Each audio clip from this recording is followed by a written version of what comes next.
नमस्कार दोस्तों, आप देख रहे हैं आपका अपना scientific vision YouTube Hindi channel. मैं हूं संजय, स्वागत करता हूं आप सभी का।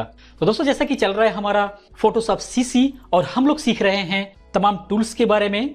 तो इसी सीरीज में इस अध्याय में हम लोग सीखने वाले हैं यहां से सिलेक्शन के लिए लासो टूल और polygonal lasso tool, magnetic lasso tool के बारे में।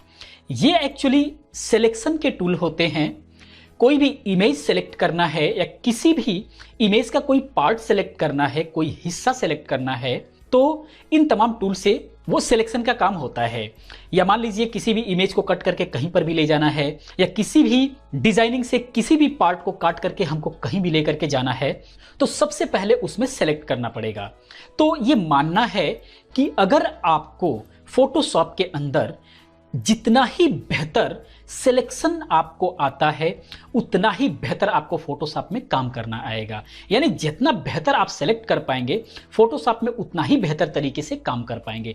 फोटोशॉप के अंदर जो इमेज सिलेक्शन का काम होता है वो एक बहुत बड़ा महत्व रखता है अपने जगह पर। तो इसके अंदर इमेज को सेलेक्ट करने के लिए या किसी भी हिस्से को सेलेक्ट करने के लिए कई सारे टूल्स दिए हुए हैं। उन्हीं में से ये 3 टूल्स हैं जिनके बारे में हम इस अध्याय में जानेंगे। और इसको प्रॉपर तरीके से समझने के लिए हम इमेज ओपन करते हैं, जिस पर हम इसे प्रॉपर तरीके से समझ पाएंगे। तो यहाँ से किसी टूल में कुछ बेनिफिट है तो कुछ प्रॉब्लम्स है। कोई टूल कहीं पर बेहतर काम करेगा तो कहीं पर कुछ प्रॉब्लम करेगा। तो इसको हम 1 बाय 1 करके समझेंगे कि कौन सा टूल कहाँ पर काम करेगा और कहाँ पर इसके अंदर क्या प्रॉब्लम आएगी, कहाँ पर क्या दिक्कत आएगी। तो उसके लिए चलिए हम ओपन कर लेते हैं इमेज कुछ, जिस पर हम प्रॉपर तरीके से इसे समझेंगे। यहां से हम इमेज लेते हैं एक सिंगल कलर बैकग्राउंड का और एक मल्टी कलर बैकग्राउंड का, ताकि हम समझ पाएंगे कि किसमें कहां पर क्या प्रॉब्लम आ रही है। इस तरीके से 2 इमेज है आपके सामने, आप देख सकते हैं। तो सबसे पहले हम यहां से फर्स्ट टूल जो लासो टूल है इसके बारे में समझते हैं। तो सबसे पहले मैं ये बताना चाहूंगा कि लासो टूल का यूज जो है आज के डेट में बिल्कुल लगभग नहीं के बराबर हो गया है, क्योंकि इसके अंदर प्रॉब्लम कुछ ज़्यादा होती है। वो क्या प्रॉब्लम है वो हम इसको सेलेक्ट करके देखते हैं कि किस टाइप की दिक्कत आएगी। मान लीजिए यहाँ से हम इस इमेज को सेलेक्ट करके सिर्फ इमेज को किसी और बैकग्राउंड पर लेकर के जाना है, तो हम इस काम के लिए कौन सा टूल प्रॉपर तरीके से इस्तेमाल करेंगे। तो सबसे पहले हम इस लेयर का डुप्लीकेट बनाएंगे, क्योंकि कभी भी हम ओरिजिनल इमेज पे काम नहीं करेंगे, क्योंकि हो सकता है काम करते करते किसी भी प्रकार की प्रॉब्लम आए तो आपका इमेज जो ओरिजिनल इमेज है वो खराब हो सकता है। इसलिए जो ओरिजिनल इमेज है उस पर हम किसी भी प्रकार का काम नहीं करेंगे। उसके लिए हम हमेशा डुप्लीकेट करके काम करेंगे। तो मान लीजिए बैकग्राउंड इमेज है, इसको डुप्लीकेट करने के लिए हम यहाँ से राइट क्लिक करके और यहाँ से डुप्लीकेट पर क्लिक करके हम इसको डुप्लीकेट भी कर सकते हैं। और इसका शॉर्टकट की होता है कंट्रोल के साथ J, यानी Ctrl+J। तो इससे भी हम इसको डुप्लीकेट कर सकते हैं। तो जस्ट मान लीजिए हम यहाँ से इसको डुप्लीकेट करते हैं, डुप्लीकेट लेयर, और यहाँ पर उसका नाम लिखने के लिए देता है। अगर आप नाम लिखना चाहें तो लिख सकते हैं, अन्यथा बैकग्राउंड उसका ऑलरेडी पहले से नाम है तो बैकग्राउंड कॉपी करके बैकग्राउंड कॉपी 1, बैकग्राउंड कॉपी 2 ऐसे करता हुआ ये चला जाएगा। तो मान लीजिए हम कोई नाम या फिर इसका नाम रख देते हैं सैंपल 1 करके हमने इसे नाम रख दिया। तो आप ये देख सकते हैं यहाँ पर सैंपल 1 नाम से डुप्लीकेट लेयर इसकी बन गई है। अब ये जो ओरिजिनल लेयर है ये खराब नहीं होगी, जो भी हम काम करेंगे इसके डुप्लीकेट लेयर पे काम करेंगे। तो यहाँ से लासो टूल में जो प्रॉब्लम है, एक्चुअली ये सबसे फोटोशॉप का पहला टूल है और पहला टूल होने की वजह से ही आज तक ये टूल मौजूद है, लेकिन इस टूल का ज़्यादा यूज नहीं है। रीज़न इसका क्या होता है कि इसको मान लीजिए इसको सेलेक्ट करना है हमें, तो यहाँ से सेलेक्ट करने के लिए हम माउस की लेफ्ट बटन को क्लिक करके रखेंगे, यानी जब तक दबाए रखेंगे तभी जो है हमारा सिलेक्शन आगे बढ़ेगा। इस तरीके से मान लीजिए हम इसको आगे सेलेक्ट करते हुए चलते हैं। तो इसमें प्रॉब्लम क्या होती है कि कितना भी आप कोशिश कर लीजिए, आप माउस को बिल्कुल इस तरीके से स्मूथ नहीं चला पाएंगे। थोड़ा मोड़ा जो है आपका माउस आगे पीछे जरूर होगा। तो ये जैसे ही आप माउस को अगर छोड़ देते हैं, अभी छोड़ करके देखते हैं, तो ये अपना सिलेक्शन कंप्लीट कर लेता है। तो इस वजह से सिंगल क्लिक में आप बहुत लॉन्ग या बहुत ही ज़्यादा कोई सिलेक्शन नहीं कर पाएंगे। अगर करने की कोशिश भी करते हैं तो आप ये देख सकते हैं इस तरीके से आपका हाथ अगर इधर उधर होगा तो ये जरूर इधर उधर हो जाएगा। और एक बड़ी सिलेक्शन जो है एक ही क्लिक में आप जो है प्रॉपर तरीके से नहीं कर सकते, चाहे आप कितना भी एक्सपर्ट हो। इस तरीके से आने के बाद जो आपका सिलेक्शन होगा और आप छोड़ेंगे तो आप देख सकते हैं कई जगह जहां जहां पर आपका हाथ इधर उधर हुआ है वहां पर सिलेक्शन आउट हो गया है या फिर इन हो गया है। तो इस तरीके से प्रॉब्लम आती है, यानी कि इससे जब भी आप सिलेक्ट करेंगे तो एक ही बार में आपको सिलेक्ट करना होता है, यानी कि उस जगह पर कर सकते हैं जहां पर आपको एरिया डिफाइन नहीं है, कोई भी बॉर्डर सिलेक्शन वगैरह नहीं करना है बिल्कुल भी। आप बस वहां से कोई भी पैच काट सकते हैं जो जगह निर्धारित नहीं है, तो वहां पर आप इसका यूज कर सकते हैं, अन्यथा इसका यूज सही नहीं है, प्रॉपर तरीके से इससे सिलेक्शन नहीं हो पाता है। तो उसके बाद जो है हम दूसरा पॉलीगोनल लासो टूल, इसको नॉर्मली पॉलीगॉन हम लोग बोलते हैं। तो पॉलीगॉन टूल का बहुत ही ज़्यादा इस्तेमाल होता है। नॉर्मली जो छोटे स्टूडियोज़ वाले हैं, डिजिटल स्टूडियोज़ वाले हैं, जो बहुत ही ज़्यादा फोटोशॉप में माहिर नहीं है, तो वो लोग इमेज सिलेक्शन के लिए भी इस टूल का इस्तेमाल करते हैं। क्योंकि इमेज सिलेक्शन के लिए ये टूल नहीं बना हुआ है। इमेज सिलेक्शन के लिए प्रॉपर जो टूल है वो है पेन टूल, जो आप यहाँ पर देख सकते हैं। कहा जाता है कि पेन टूल के वजह से ही फोटोशॉप आज तक जिंदा है। पेन टूल एक ऐसा टूल है सिलेक्शन के लिए, इमेज सिलेक्शन के लिए, जो बहुत ही बेहतर माना जाता है। इसके बारे में हम नेक्स्ट वीडियो में समझेंगे, पहले हम इन तीनों टूल को समझ लेते हैं। तो उसके बाद जो है ये पॉलीगॉन टूल को हम समझते हैं। पॉलीगॉन टूल बहुत ही ज़्यादा इस्तेमाल होता है, लेकिन इसके साथ भी प्रॉब्लम आती है। वो क्या प्रॉब्लम आती है और किस वजह से ज़्यादा इस्तेमाल होता है वो हम देख लेते हैं। एक्चुअली ये टूल इस्तेमाल करना बहुत ही आसान है, वो इसलिए कि यहाँ से जब आप सिलेक्शन स्टार्ट करेंगे तो एक बार क्लिक करके अगर छोड़ते हैं तो आप ये देख सकते हैं आपके माउस के साथ ये लाइन अटैच होकर के रहती है। उसके बाद जहाँ पर भी आपको आगे क्लिक करना है वहाँ पर ये क्लिक करते हुए आगे चलेंगे, वहाँ पर ये वहाँ तक ये सेलेक्ट हो जाएगा इस तरीके से।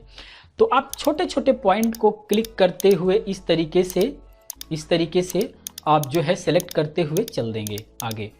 तो ये बिल्कुल ही आसान है इससे सेलेक्ट करना। इस तरीके से छोटे छोटे पॉइंट पर जो है आप इस तरीके से सेलेक्ट करते हुए आप ये देख सकते हैं, बिल्कुल भी पता नहीं लगेगा और इस तरीके से आप अपने सिलेक्शन को बिल्कुल भी पूरा कर पाएंगे।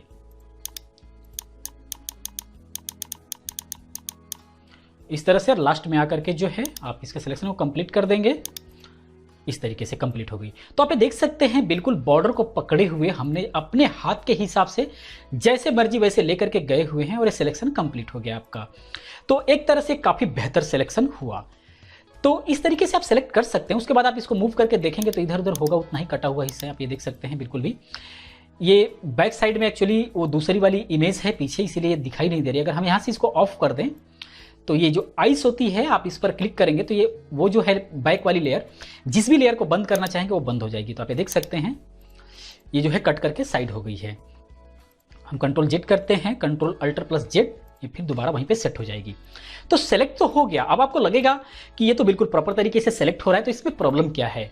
तो अब हम इसके बारे में जानते हैं, इसके साथ प्रॉब्लम क्या आएगी। तो एक्चुअली इसके साथ प्रॉब्लम ये आएगी कि अगर आप इसे सेलेक्ट करके कहीं पर भी ले जा करके बैकग्राउंड में सेट करते हैं, कहीं पर भी लगाते हैं, और उस सेट किए हुए इमेज को, आउटपुट को आप अगर पासपोर्ट साइज प्रिंट करना चाहते हैं या 5x6, 7x5 या फिर 4x6 वगैरह साइज में अगर आप कुछ भी प्रिंट करना चाहते हैं, तो इस साइज के अंदर इससे सेलेक्ट करने के बाद जो प्रॉब्लम्स आती है वो प्रॉब्लम आपको नजर नहीं आएगी। लेकिन अगर इससे सेलेक्ट करके इमेज आप अगर किसी बड़े होर्डिंग्स वगैरह पर अगर आपने लगा दिया तो वहां पर इसे सेलेक्ट करने के बाद जो प्रॉब्लम्स आएगी वो बिल्कुल दिखने लग जाएगी। अब बात आती है कि वो प्रॉब्लम क्या नजर आएगी।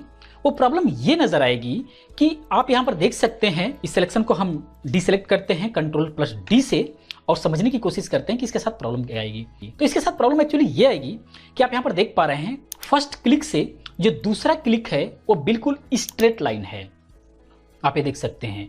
फिर सेकेंड क्लिक भी वो स्ट्रेट लाइन है, चाहे भले ही काफी पास हो, लेकिन जब उसको बड़ा करेंगे तो वो सिलेक्शन जो है बिल्कुल स्ट्रेट नजर आएगा। ऐसे किसी भी पॉइंट को आप राउंड नहीं कर सकते। तो क्या इमेज कोई स्ट्रेट होती है उसके अंदर राउंड होता है, कहीं ना कहीं तो राउंड होगा। जैसे मान लीजिए यहाँ पर हेयर का ये राउंड है, यहाँ पर राउंड की जरूरत है, यहाँ पर राउंड की जरूरत है, यहाँ पर राउंड की जरूरत है। तो हम इस टूल्स के द्वारा जो सेलेक्ट करते हैं तो स्ट्रेट स्ट्रेट स्ट्रेट होता है, हम किसी भी सिलेक्शन को राउंड नहीं कर पाते हैं, ये प्रॉब्लम आती है इसके अंदर। तो ये वहां पर तो सही काम करेगा जहां पर हमें बिल्कुल स्ट्रेट सिलेक्शन चाहिए। कोई बिल्डिंग वगैरह हमें सेलेक्ट करना है, कोई इस तरीके का सिलेक्शन है, तो जैसे मान लीजिए हमने यहां से इस तरीके का बिल्कुल स्ट्रेट, किसी भी प्रकार का हम इसके अंदर राउंड नहीं दे पाएंगे। इस तरीके से सेलेक्ट करना है तो हम इसको जो है इस तरीके से सेलेक्ट कर सकते हैं। मान लीजिए इस तरीके से, इस तरीके से, तो इस प्रकार से तो हम सेलेक्ट कर सकते हैं। लेकिन अगर हम किसी भी सिलेक्शन को अगर राउंड करना चाहें तो हम राउंड नहीं कर पाएंगे। तो ये प्रॉब्लम इसके साथ आती है। लेकिन ये काफ़ी इजी होने की वजह से जितने भी एक नॉर्मल डिजिटल स्टूडियो वाले लोग हैं वो इस टूल का ज़्यादा इस्तेमाल करते हैं। तो इसको हम डिसेलेक्ट करते हैं Ctrl+D से, और उसके बाद हम तीसरा टूल समझने की कोशिश करते हैं, मैग्नेटिक लासो टूल। ये बहुत ही बेहतर टूल है और बहुत ही ज़्यादा यूज होता है, बहुत ही अच्छा टूल है। लेकिन इसके साथ भी कुछ प्रॉब्लम है। पहले हम देख लेते हैं काम कैसे करता है। तो इसके जो काम करने का जो तरीका होता है, आप इसके पॉइंट को जहां पर क्लिक करेंगे, मान लीजिए किसी भी एक पॉइंट पर क्लिक करेंगे, तो वो अपने लेफ्ट राइट का जो है दो कलर को काउंट करता है, दो कलर को, और दोनों कलर के सेंटर पॉइंट को ये सेंटर मान करके मैग्नेटिक की तरह चिपक जाता है और उसी को सेंटर मान करके वो आगे बढ़ता है। जैसे मान लीजिए दो कलर को जब आप आपस में टच कराएंगे तो उसका कोई तो बॉर्डर पॉइंट बनेगा, तो जो बिल्कुल सेंटर पॉइंट बनेगा उसी पॉइंट को ये लेकर के चलता है आगे, जहां तक सेंटर रहेगा, ना तो इसमें भागेगा ना तो उसमें भागेगा। तो इसीलिए ऐसे इमेजेस जिसका बैकग्राउंड सिंगल कलर है या फिर एक या दो कलर है, तो वहां पर ये बहुत ही बेहतर तरीके से काम करता है। यही रीजन है कि जितने भी आजकल के आप डिजिटल स्टूडियो देखेंगे उसके अंदर सिंगल कलर का पर्दा लगता है। रीजन उसका यही है कि सिंगल कलर का पर्दा होगा और वो इमेज से बिल्कुल अलग होगा, तो हम उसके इमेज को बहुत ही जल्दी सेलेक्ट कर पाएंगे और किसी भी अलग बैकग्राउंड पर ले आकर के हम सेट कर पाएंगे।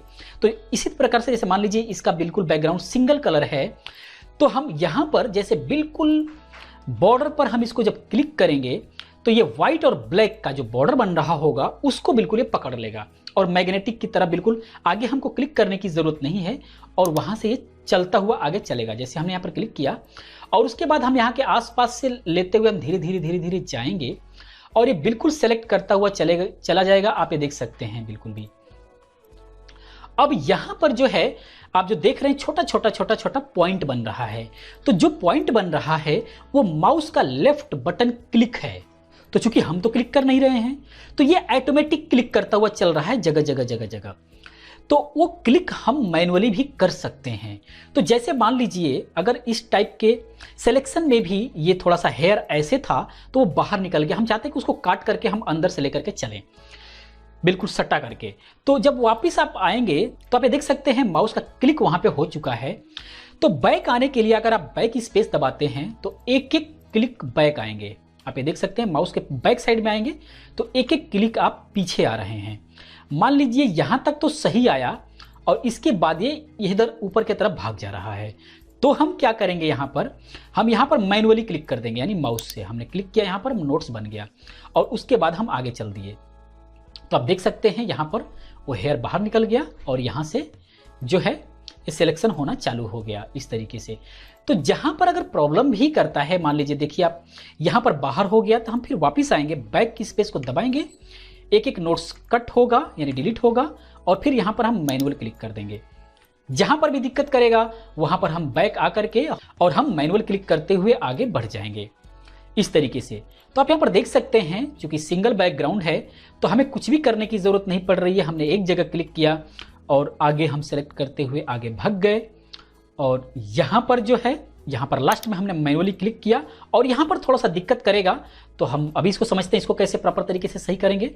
हमने यहाँ पर क्लिक किया और डबल क्लिक कर देंगे तो ये सिलेक्शन कंप्लीट हो जाएगा। तो आप देख सकते हैं जो बाहरी एरिया था कितना आराम से और कुछ ही सेकंड के अंदर तुरंत ये सेलेक्ट कर लेगा। लेकिन बस फर्क इतना ही है कि बैकग्राउंड आपका सिंगल कलर होना चाहिए, नहीं तो फिर इधर उधर भागेगा, इसको समझ में नहीं आएगा कि 2 कलर का बॉर्डर है कौन सा। तो अगर इस सिलेक्शन में यहां पर प्रॉब्लम लास्ट में आती है तो इस सिलेक्शन को हमको ऐड करना है। तो ऐड करने के लिए आप नॉर्मल यहां से आप इस टूल का ये भी टूल यहां पर इस्तेमाल कर सकते हैं, क्योंकि सिंपल यहां पर नीचे कोई इधर उधर सिलेक्शन नहीं है। तो यहां से आप जो देखे थे यहां पर ऐड सिलेक्शन का ऑप्शन, तो ऐड सिलेक्शन की प्रॉपर्टी को सेलेक्ट करके और यहां से आप जो है अंदर से यहां तक कर देंगे इस तरीके से, तो ये सिलेक्शन ये बिल्कुल बॉर्डर पकड़ लेगा इस तरीके से। तो इस तरीके से आप देख सकते हैं। अब यहां पर अगर प्रॉब्लम आती है कि इससे हम नहीं पकड़ पाएंगे प्रॉपर तरीके से, तो यहां पर जो है ये पॉलीगॉन टूल को लेकर के और इसकी प्रॉपर्टी से ये ऐड सिलेक्शन को लेकर के आप जो है यहां से इस तरीके से आप इसको सेलेक्ट कर पाएंगे। इस तरह बाहर से आकर के ऐसे और डबल क्लिक कर दें, ये जो है इस तरीके से सेलेक्ट हो गया। इस तरीके से यहां से आए और ऐसे आकर के आप इस तरीके से अंदर जा करके यहाँ पर डबल क्लिक कर देंगे, ये एरिया कवर हो जाएगा।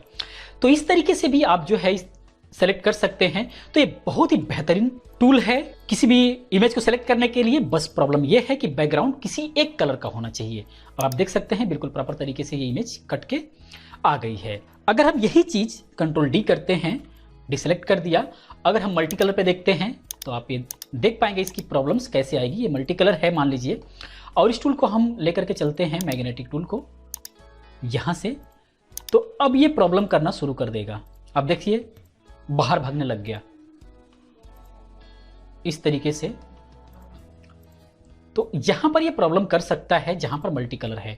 तो यहां पर भी अगर आप बैक स्पेस आ करके और इस तरीके से बैक दबाते चले जाएंगे और इस तरीके से बैक आ जाएंगे, तो जहां पर प्रॉब्लम कर रहा है वहां पर थोड़ा थोड़ा आप मैनुअल क्लिक करके अगर चल देते हैं, यहां पर प्रॉब्लम किया, थोड़ा सा बैक आए और यहां से मैनुअल क्लिक कर दें, फिर आगे बढ़ जाएं बिल्कुल भी, और जहां पर प्रॉब्लम कर रहा है वहां पर आप मैनुअल क्लिक कर दें, तो सिलेक्शन ये भी हो सकता है। लेकिन अगर सिंगल कलर है बैकग्राउंड तो वहां पर ये बिल्कुल अमेजिंग तरीके से काम करता है।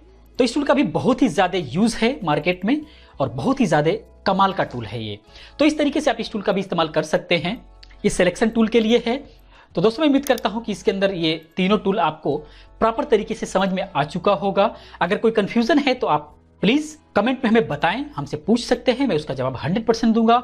अगर कोई सुझाव है तो आप वो भी कमेंट में बोल सकते हैं, मैं 100% उसको फॉलो करूंगा। तो दोस्तों वीडियो कैसा लगा प्लीज आप कमेंट में हमें बताएं। अगर ये वीडियो अच्छा लगा है तो प्लीज इस वीडियो को लाइक करें और अपने दोस्तों के साथ शेयर करें। तो दोस्तों इस वीडियो अभी तक इतना ही, मिलते हैं इसके अगले भाग में। तब तक के लिए thank you, have a nice day, bye bye.